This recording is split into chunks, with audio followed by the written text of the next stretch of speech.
Mila stood quietly in the corner of the grand dining room. The aroma of jollof rice and grilled chicken filling the air. The long table was decorated with golden plates, expensive cutlery, and loud laughter. Her cousin Trey sat at the head like a king, surrounded by family members and guests dressed in the finest clothes.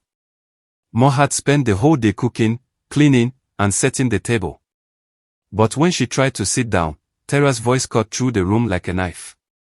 "You sit here," he scoffed loud enough for everyone to hear. "This table is for family. Real family, not someone whose mother ran off and married a broke nobody." The room went silent, then exploded with laughter. Some people shook their heads in fake pity. Others giggled behind their wine glasses. Mo's hands shook slightly, but she said nothing. She simply lowered her eyes and stepped back. She didn't fight. She didn't cry. But inside, something burned. Not anger, not sadness, something deeper. Her chest rose and fell slowly, like someone waiting for the right moment. They thought she was weak. They thought silence meant shame. But if they had looked closer, they would have seen it. The fire in her eyes. The kind of fire that doesn't scream, but plans. That night, they saw a poor girl in worn slippers quietly walking away from their table. But what they didn't know was that Milo wasn't walking away in defeat. She was walking away with a secret that would shake the ground. They were laughing on the same table they mocked her at. She'd soon own it. The same house they told her she didn't belong in. It already had her name on it, and no one saw it coming. Mo's life wasn't always filled with fine clothes and golden chandeliers. In fact, her journey started on a cold, hard floor. As a little girl, she used to sleep on thin mats that barely covered the dusty ground. When it rained, water would leak through the holes in the roof and drip onto her face at night. She didn't have toys or soft pillows. Her home was a small one-room space with mud walls and a rusted tin door.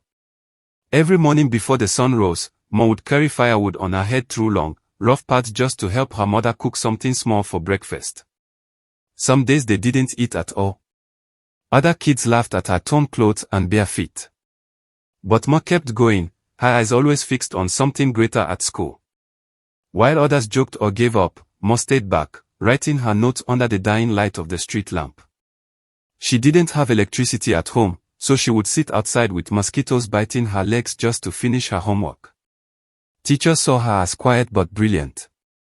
She didn't talk much, but her results always spoke loudly, top of the class, every term. Nobody understood how a girl with so little could shine so brightly. But what no one knew was that someone had been watching from afar, her late grandfather. He was a rich, respected man in Odma Hills. But many believed he didn't care for Mila because of how her mother was treated in the family. But secretly, he admired Mia deeply. He saw her strength, her fire, her refusal to give up. Even though she had no money, he noticed that she had something more powerful, grit. He never showed it when others were around, but he often asked his old friend Elio about her progress. Sometimes he would pass by her school in his black Jeep just to catch a glimpse of her from a distance. Before he died, her grandfather did something no one expected. He put aside documents, a special will, a secret gift, something that would change Mila's life forever. He didn't trust the rest of the family, especially not Trey, who only cared about image and wealth. But Mila, she had heart. And he knew heart was stronger than gold. Hidden in a room no one had entered in years, locked away from greedy eyes, was the key to Mia's future. While the rest of the family celebrated their riches, Mo was fighting for her survival with nothing but books and hope. She didn't know her life would change so drastically. All she knew was that she had to keep pushing, keep believing even when the world pushed her down. From dusty roads to crowded classrooms. From hunger to hidden blessings, Mo's story was already being written in silence. The girl who once had nothing was being prepared for everything. And one day she would walk through the same mansion she was once kept out of. Not as a guest, not as a servant, but as the owner. The girl who slept on mats would soon own the mansion. And the world wasn't ready for it. Days after the embarrassing dinner where Mila was pushed aside, Elio asked to see her privately. He looked at her with serious eyes, the kind that held heavy secrets. Mo followed him through the long hallway of the mansion, past dusty pictures and locked doors. He stopped in front of one old wooden door at the far end. It was different, older, stronger, and sealed with a padlock. Elio pulled out a small key from his pocket, his hand slightly shaking. "Your grandfather asked me to give this to you," he said quietly. Mo was confused. What was behind this door? The lock clicked open and Elio pushed the door slowly. The room was dark at first, filled with cobwebs, and the smell of old wood and secrets, but when they turned on the light, Ma gasped. Inside were shelves lined with books, files, and boxes. A large table stood in the middle and on it a brown envelope with her name written in her grandfather's handwriting. She picked it up with trembling hands. Inside the envelope were documents, real official documents. Her grandfather's will signed and sealed, bank statements showing huge amounts of money saved in accounts. And then the biggest shock, property papers. The mansion they were all living in, the same one where she was insulted and told to serve food, was legally in her name. Her name was printed clearly on the ownership deed. Mile Tetepi Okofo, legal owner. Her legs went weak. She sat down, her heart beating fast. "Elio, what is this?" she whispered. Elio smiled gently. "Your grandfather believed in you more than anyone else. He saw how hard you worked. He knew you had strength and wisdom far beyond your years. He didn't want the rest of the family to ruin what he built, especially Trey. So, he left everything to you.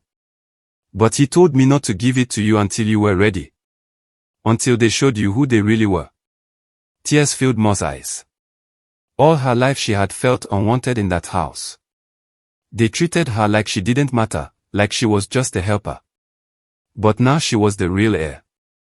The mansion wasn't Trey's. It wasn't theirs. It was hers. Her grandfather had been watching. Even when he said nothing, he saw her walking barefoot, studying under street lights, helping her mother. He saw her courage. Mila looked around the room. There were even photo frames of her as a little girl. Pictures she didn't know he had kept. Notes in his handwriting. "Mo will rise. Protect her. She is the future." Her heart broke and healed at the same time. Everything suddenly made sense. The way he used to stare at her quietly. The way he treated her mother kindly when no one else did. He wasn't blind to the pain she went through. He was preparing her for something bigger. In that hidden room, surrounded by papers, old memories, and truth, Mo found her power. She wasn't just a poor girl from nowhere. She was the chosen one, the real owner. And now it was time for everyone else to find out. The house was buzzing with activity. Trey was planning a big party to impress his rich friends and business partners. He wanted everyone to see him as the new king of the mansion, the man in charge. Decorations were going up, food was being ordered, and expensive drinks were delivered in boxes. He walked around giving instructions like he owned the world. But there was one instruction that hit Mila the hardest. He looked her dead in the eye and said, "Stay in the kitchen. Cook what I told you and don't come out. This party is not for you." Mila didn't argue. She didn't even blink. She nodded quietly and walked away, her heart heavy, but her face calm. In the kitchen, she chopped onions with tears in her eyes, but not because of the onions. She remembered how many times she had helped her grandfather cook in that same kitchen. How they used to laugh while preparing pepper soup, and now she was being treated like she didn't even belong in the house that was legally hers. In the same house her grandfather had built from the ground up. A house that held her childhood, her struggles, and her dreams. As she stirred the soup and set the meat aside, she could hear music playing from the backyard. Laughter, clinking glasses, and loud voices filled the air. She peeked through the window and saw Trey boasting to the guests, telling them how hard he worked to maintain his late grandfather's legacy. Mo smiled to herself. Not a bitter smile, a knowing one. She knew something Trey didn't. She wasn't just cooking food that night. She was cooking a surprise that would change everything. The table he was showing off, her grandfather had built it by hand. The same table where she used to sit as a little girl, listening to family stories, dreaming of a better life. Now she wasn't even allowed to sit at it. But she didn't need to beg for a seat anymore because the truth was already in her hands. She wore her grandmother's necklace that night under her apron. It was a reminder of the strong women who came before her. Women who didn't fight with noise, but with dignity. As she finished the last dish and wiped her hands, her heart beat faster, not with fear, but with power. Her moment was coming. While the party continued outside, Mila went upstairs quietly. She opened the same hidden room where Elio had shown her the truth. She pulled out the envelope with the property deed and the will. She checked everything twice. It was all there, her name, her right, her proof. Downstairs, people were dancing, taking pictures, and making toasts. Trey stood at the center like a peacock, proud and arrogant. "This house means everything to me," he shouted. "It's mine now, and I'll protect it with all I have." The crowd cheered. But behind the kitchen door, Mo stood calm, holding her documents close. They had laughed at her. They had looked down on her. They told her to serve and disappear. But they didn't know the house wasn't Trey's. It was hers. She took a deep breath, fixed her hair, and walked toward the party. No one noticed her at first, but they were about to, because the girl they tried to keep hidden was about to shine brighter than anyone in that room. The music was loud. The lights were bright. Laughter filled the big hall of the mansion. Trey was in the middle of the crowd, smiling proudly. He wore a sharp suit, walking around like a king. Everyone was praising him. "Trey, this house is amazing. You've done well for yourself." And he smiled, pretending to be humble. But deep down, he felt untouchable. In the kitchen, Mila stood quietly. Her heart was beating fast. She had finished all the cooking like they asked. She wasn't invited to the party. She wasn't given a dress or even a seat. But tonight, she had something no one could ignore. Truth. She opened a small box and pulled out a dress. It was her grandmother's dress. Simple but beautiful. She wiped her eyes, put it on slowly, and looked in the mirror. Her reflection was calm but powerful. She whispered to herself, "You belong here." As she stepped out of the kitchen, a few people turned, then more and more. The music didn't stop, but it felt like time slowed down. Mo walked down the grand staircase with grace. Her head was high. Her steps were steady. She didn't smile. She didn't need to. Her presence said it all. Gasps filled the room. "Is that Mila? What's she doing here? Why is she dressed like that?" Trey saw her and burst into laughter. "Mila, what's this? You finally lost your mind. This isn't a costume party." He shouted and people chuckled nervously, but Mila didn't respond. She kept walking, holding an envelope in her. "Is that Mila? What's she doing here? Why is she dressed like that?" Tara saw her and burst into laughter. "Mila, what's this? You finally lost your mind. This isn't a costume party." He shouted and people chuckled nervously, but Mila didn't respond. She kept walking, holding an envelope in her hand. When she reached him, she stopped, looked him straight in the eye, then handed him the envelope. "Read it," she said softly. Tara frowned. He opened it, still smirking, but the smile quickly disappeared. His eyes widened. He read it again and again. The laughter around the room faded. The music stopped. People whispered. "What's happening?" Tara's hands began to shake. He looked at Mia in shock. This isn't real," he stammered. Mo turned to the crowd. Her voice was calm, but clear. "This house was never his. My grandfather built it. He left it to me. This is the deed. This is the will. Everything here belongs to me." The room froze. No one moved. No one spoke.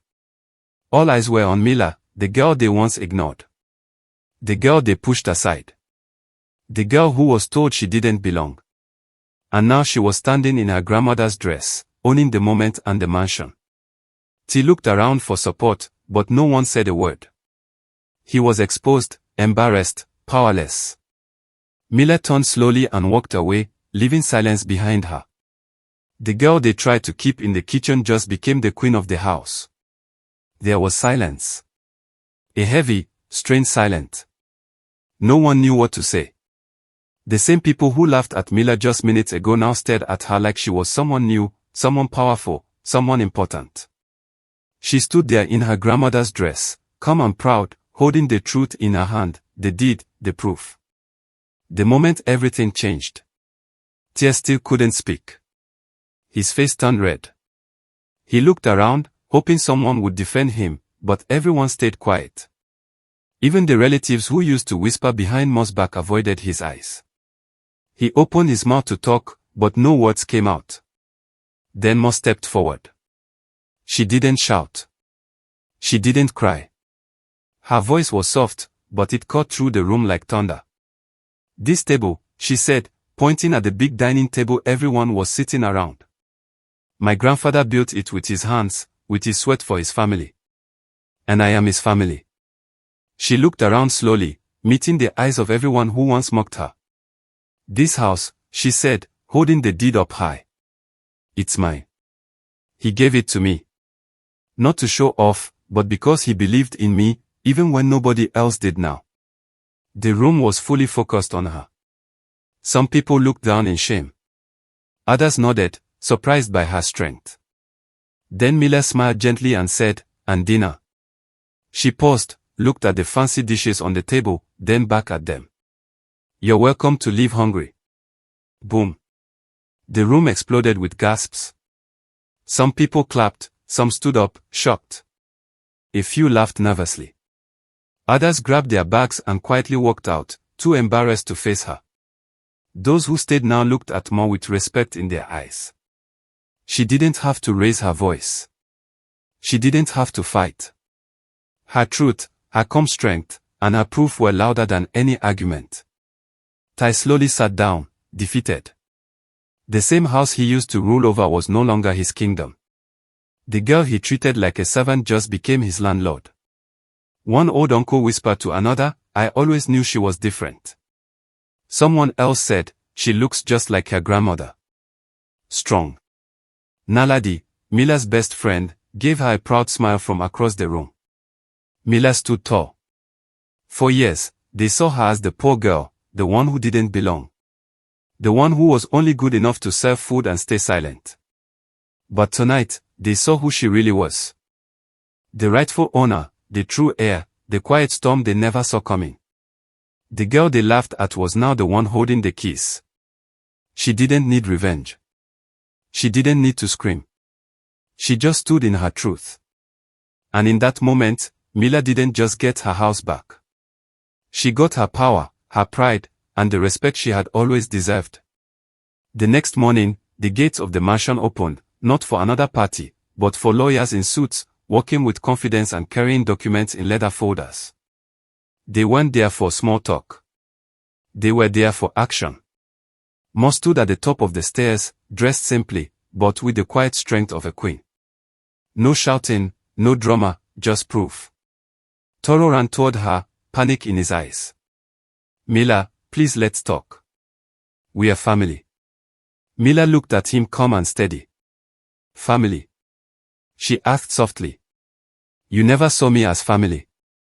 You saw me as a maid, as a mistake, as someone not worthy to sit at your table." He fell silent. Everyone was watching now. The same people who once laughed with Tay were now watching Mo in fear. Unsure what would happen next. She turned to the lawyers. "Please begin." They handed out eviction notices room by room, guest by guest. The people who mocked her, who told her she didn't belong, now had just days to leave the house they once ruled. Some started crying, others begged, but Mo stayed calm.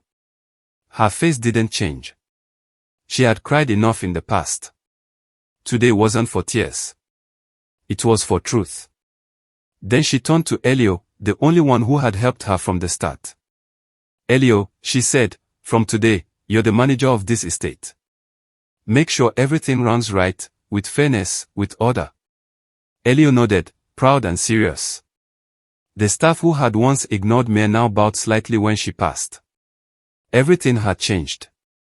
Tara dropped to his knees. Please, Ma, I made mistakes. Don't do this. I have nowhere to go. Ma's voice was still gentle, but every word hit like a hammer. You have a mouth to insult, but not a heart to love.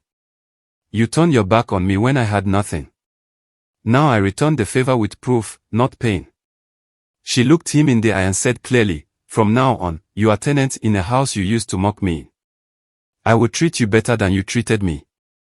But the doors of my heart are closed. Gasps, silence, respect. The lawyers continued their work. Miller walked through the halls with grace. No shouting, no revenge speeches, just quiet action. Every paper signed, every door closed, every room claimed back in her name was a reminder that not all battles need noise. Some only need truth. And Miller had it. People in the village heard the story and couldn't believe it. The poor girl who once studied under street lights was now the landlord of the very people who shamed her. Miller didn't just win. She did it with grace, with power, and with proof. And that made her unstoppable. News spread fast in Aduma Hills. The same town where people once whispered behind Miller's back was now shouting her name with pride. Children ran through the dusty streets yelling, Miller. Miller. Miller, as if she were a queen. The market women who once mocked her mother now told stories of how they always knew Miller would be great. Everyone wanted to be close to her now. Ma didn't brag. She didn't change. She still walked with quiet grace, smiling at old neighbors, greeting elders with respect. But one thing had changed. The way they looked at her. Before they looked down on her, calling her the poor girl with no father. Now they looked up to her with wide eyes full of admiration. Invitations started pouring in. The head mistress of the village school begged her to speak to the students. They need to hear from someone real, she said. Someone who has walked their path. On the day of her speech, the entire school gathered. Miller stood in front of hundreds of children, most of them barefoot like she once was. She smiled, held the microphone, and said in the simplest voice, you are not where you come from. You are what you choose to become. The children clapped, some even stood up. A young girl in the front row whispered to her friend, I want to be like Ma. After the speech, the principal handed Miller a bouquet of flowers. You've given them something more powerful than money, she said. You've given them hope. Miller started a scholarship for the smartest girls in town. No girl with a dream should be left behind. She told the crowd. Parents wept. Some apologized for the way they treated her family years ago. But Miller didn't carry bitterness. She simply nodded and moved forward. Even the mayor invited her for dinner, offering her a seat of honor. He said, Aduma Hills is proud of you. You're the light of this town. And it was true. From a girl who used to sell oranges by the roadside, Miller had become the wealthiest, most respected woman in Aduma Hills. But more than that, she became a symbol of what was possible, of rising from the dirt without losing your dignity. Everywhere she went, people stopped to wave. Shops printed her picture on posters. Young girls started tying their hair like her. Some even named their newborn daughters Miller. Miller never asked for fame. She only wanted respect. And now she had both. Not because she shouted or fought, but because she believed in herself when no one else did. The town that once looked down on her now looked up to her. And this was just the beginning. Ma could have shut the doors. She could have built high walls, locked every gate, and kept everyone out. But she remembered how it felt being told she didn't belong. Being laughed at. Being pushed aside like she was nothing. So instead of building a wall, Ma did something bigger. She built a longer table. She opened the grand mansion her grandfather left her, not just to live in, but to give others a chance. She turned the back wing of the house into a safe home for young girls who had no place to go. Girls like she once was. Poor, overlooked, full of dreams, but with nowhere to rest their heads. Now they had warm beds, books, food, and most of all, someone who believed in them. Mila gave them more than a roof. She gave them hope. Then came the big dinner. Mila didn't just invite rich people or those who now praised her. She invited those who stood by her when she was nothing. Her old school teacher who once bought her notebooks. The woman who gave her leftover bread when she was hungry. The little girl who shared an umbrella with her during a storm. Elio, the lawyer worker who always respected her. She decorated the long dining table herself with flowers and candles. When everyone sat, she stood at the head, dressed simply, glowing with peace. Tonight, she said with a smile. No one is a servant. No one is poor. We are all family. Laughter filled the air. Glasses clinked. Plates were passed around. People who had never eaten in such a big house felt welcome, seen, loved. One girl tugged Mo's dress and whispered, "I want to be just like you." Mo knelt and said, "Then never let anyone tell you that you can't." That night there was no gossip, no jealousy, no pride, just joy. Real joy. People left with full bellies and fuller hearts. Outside they stood under the stars, still talking, still smiling. That girl, Mila, someone said, she turned her pain into purpose. And that was the truth. Mila didn't rise to show off. She rose to lift others. She didn't use her power to shut doors. She used it to open them wider because she knew something the world often forgets. Greatness isn't about who sits at the top. It's about who you bring with you when you rise. She could have turned her back, but she turned her mansion into a home for many. She built a longer table. And for the first time in her life, Mo looked around and saw what family should feel like. Not fake smiles, not fancy names, but love. Real love. The sun was setting over older hills, casting a golden glow on the mansion that once felt like a prison to Mo, but not anymore. Today it was fully hers. Not just on paper, but in power, in purpose, and in peace. Mila stood at the front gate with a calm smile on her face. In her hands was a polished brass nameplate. Slowly, with Elio by her side, she screwed it into place. The letters shone brightly under the fading light. Mo House, where everyone deserves a seat. People walking by paused. They read the nameplate. They looked at her. This same girl they once laughed at, ignored, looked down on. And now they watched in silence. Their eyes full of wonder, respect, and maybe a little regret. Inside the mansion, the sounds of laughter and music floated through the air. The girls she took in were dancing in the hallways. Her guests, her real family, were helping clean up after dinner. Nobody backed others. No one was better than the other. This house had become what it always should have been, a home filled with love, warmth, and kindness.